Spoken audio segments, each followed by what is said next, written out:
சில்வரோட price திடுதுப்புன்னு ஏறின உடனே எல்லாரும் போய் சில்வர்ல இன்வெஸ்ட் பண்ண ஆரம்பிச்சிட்டீங்க. ஆனா இது தப்பு கிடையாது. ஏன்னா சில்வரோட பிரைஸ் இன்னும் ஏறும் தான் நான் எக்ஸ்பெக்ட் பண்றேன். ஆனா ஒரு இடத்துல நீங்க தப்பு பண்றீங்க. அது என்னன்ற இந்த வீடியோல சொல்றேன். சில்வரை பை பண்றதுக்கு நிறைய வழி இருக்கு. அதுல ஒண்ணுதான் சில்வர் ETF. இந்த சில்வர் ETF வாங்குறதுல தான் நீங்க தப்பு பண்ணிட்டு இருக்கீங்க. சில்வர் ETF நீங்க வாங்குறீங்கல்ல, இந்த சில்வர் ETF ஓட ஆக்சுவல் பிரைஸ் ரொம்பவே ஜாஸ்தியா இருக்கு நீங்க சில்வரோட மார்க்கெட் பிரைஸ கம்பேர் பண்ணும்போது.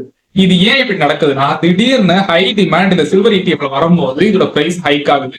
நீங்க கடையில போயிட்டு ஒரு சில்வர் பாராவே வாங்கினா கூட அதோட பிரைஸ் கம்மியா தான் இருக்கும் இந்த சில்வர் ETF கம்பேர் பண்ணும்போது.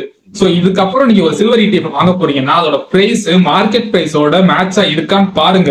இன்கேஸ் மேட்சா இல்ல, அதை காட்டிலும் ஜாஸ்தியா இருக்குன்னா தயவு செய்து சில்வர் ETF வாங்காதீங்க. சில்வர் பாராவோ காயினாவோ வாங்குங்க. சில்வரோட டிமாண்ட் கொஞ்சம் கம்மியாகும் போது இந்த ETF பிரைஸ் எல்லாம் நல்லாவே கீழே இறங்கும். அப்போ போது நீங்க சில்வர் ETF பை பண்ணுங்க. இது உங்களுக்கு நல்ல சாய்ஸா இருக்கும்.